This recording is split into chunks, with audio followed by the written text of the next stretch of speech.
బంగ్లాదేశ్‌తో జరిగిన రెండో టెస్ట్‌లో టీమిండియా ఆల్‌రౌండ్ ప్రదర్శనతో అరదర కొట్టేసింది. డ్రా అవుతుందనుకున్న మ్యాచ్‌లో ఇటు బ్యాటింగ్, అటు బౌలింగ్, అలా ఫీల్డింగ్‌లోనే అదరగొట్టి సంచలన విజయం అయితే నమోదు చేసింది. ఈ మ్యాచ్‌లో మొదటి రోజు వర్షం కారణంగా కేవలం 35 ఓవర్ల ఆటకే పరిమితమైంది. తర్వాత 2 రోజులు అయితే అసలు కంప్లీట్‌గా ఆటకైతే సాధ్యం కాలేదు. ఇక 107 పరుగులు, 3 వికెట్లతో 4గో రోజు ఆటను ప్రారంభించింది బంగ్లాదేశ్. అయితే 233 పరుగులకే టీమిండియా ఆలౌట్ చేసింది. అనంతరం బ్యాటింగ్‌లో ఒక విధ్వంసం సృష్టించింది. కేవలం 34.4 ఓవర్‌లోనే 285 పరుగులు చేసి ఆలౌట్ అయింది టీమిండియా. మ్యాచ్ అనంతరం మాట్లాడిన రోహిత్ శర్మ ఇలా దూకుడుగా ఆడటం వెనుకున్న రహస్యాన్ని అయితే వెల్లడించాడు.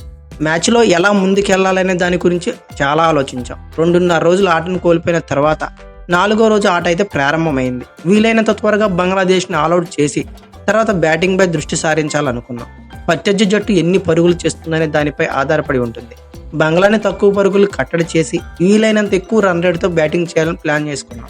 పిచ్చి పెద్దగా సహకరించుకున్న బౌలర్లు గొప్పగా అయితే రాణించారు. బ్యాటర్లు రిస్క్ తీసుకుని దూకుడుగా ఆడే క్రమంలో 100 నుండి 150 పరుగులకి ఆల్అవుట్ అయినా పర్వాలేదనే మైండ్ సెట్తో ఆడాం. మ్యాచ్లో ఎలాగైనా విజయం సాధించాలనే లక్ష్యంతో ఈ రిస్క్ తీసుకున్నాం అని రోహిత్ శర్మ అయితే పేర్కొన్నాడు. టీమిండియా కోచ్గా గౌతమ్ గంభీర్కి ఇది తొలి టెస్ట్ సిరీస్ విజయం.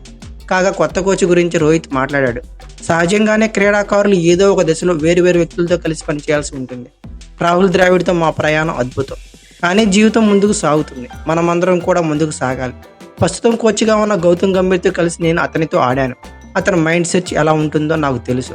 ఆటగాళ్లు తమకు నచ్చిన విధంగా ఆడడానికి స్వేచ్ఛనిస్తాడు అని హిట్ మ్యాన్ పేర్కొన్నాడు. ఓవరాల్ గా టీమిండియా అదరగొట్టేసింది. బంగ్లాదేశ్తో 2 టెస్టుల సిరీస్లో గానే 2-0తో క్లీన్ స్వీప్ అయితే చేసింది. రెండో టెస్ట్ డ్రా అవుతుందని అందరూ భావించినా అయితే మాత్రం అదిరే బ్యాటింగ్తో మ్యాచ్ని ఏకపక్షంగా మార్చేసి విజయం సాధించింది. ఈ సిరీస్ విజయంతో డబ్ల్యూటీసీ పాయింట్ల పట్టికలో టీమిండియా తమ అగ్రస్థానాన్ని మరింత స్ట్రాంగ్గా చేసుకుందని చెప్పవచ్చు. అంతేకాదు వరుసగా 3వ ప్రపంచ టెస్ట్ ఛాంపియన్షిప్ ఫైనల్కు దూసుకెళ్లడానికి మార్గం ఇంకొంచెం ఈజీ అయితే చేసుకుంది. టెస్ట్ ఫార్మాట్ సీజన్ టీమిండియా ఘనంగా ప్రారంభించింది. 45 రోజుల సుదీర్ఘ విరామం తరువాత బంగ్లాదేశ్తో సొంత గడ్డపై జరిగిన 2 టెస్టుల సిరీస్ని 2-0తో క్లీన్ స్వీప్ చేసింది. ఫలితం తేలడం కష్టం అనుకున్న 2 టెస్టులో అసాధారణ ప్రదర్శనతో విజయం అందుకుంది. ఈ మ్యాచ్లో వర్షం కారణంగా 2.5 రోజులు ఆల్రెడీ తుడిచిపెట్టుకుపోయింది. దాంతో ఫలితం తేలడం కష్టమే అంతా అనుకున్నారు. కానీ టీమిండియా అటాకింగ్ గేమ్తో ఏకపక్ష విజయాన్ని అయితే సాధించింది.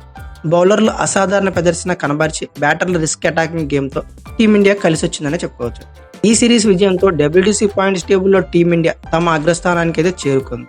డబ్ల్యూటీసీ 2025లో భాగంగా ఇప్పటి వరకు జరిగిన 11 మ్యాచ్ల్లో టీమిండియా 8 విజయాలతో పాటు ఒక మ్యాచ్ డ్రా చేసుకుని 2 ఓటములు అయితే చవిచూసింది.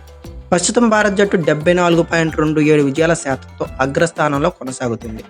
అయితే జూన్లో లార్డ్స్ వేదికగా జరగనున్న డబ్ల్యూటీసీ ఫైనల్కు ముందు టీమిండియా మరో 8 టెస్టులు అయితే ఆడనుంది. అక్టోబర్ 16 నుంచి న్యూజిలాండ్తో 3 టెస్టుల సిరీస్, నవంబర్లో ఆస్ట్రేలియా వేదికగా జరగనున్న బోర్డర్ గవాస్కర్ ట్రోఫీలో ఆస్ట్రేలియాతో 5 టెస్టులు ఆడనుంది. ఎలాంటి సమీకరణాలు లేకుండా టీమిండియా డబ్ల్యూటీసీ ఫైనల్ చేరాలంటే ఈ 8 మ్యాచ్ల్లో 3 గెలవాల్సి ఉంటుంది. న్యూజిలాండ్తో సొంత గడ్డపై జరిగే టెస్ట్ సిరీస్ని క్లీన్ స్వీప్ చేసిన ఆస్ట్రేలియా సిరీస్తో సంబంధం లేకుండా ఫైనల్ అయితే చేరుతుంది. ప్రస్తుతం న్యూజిలాండ్ జట్టు బలహీనంగా మారింది. ఇటీవల శ్రీలంకతో జరిగిన 2 టెస్టుల సిరీస్లో దారుణంగా ఓటమి పాలైంది. ఒక్క మ్యాచ్ని కూడా డ్రా చేసుకోలేకపోయింది.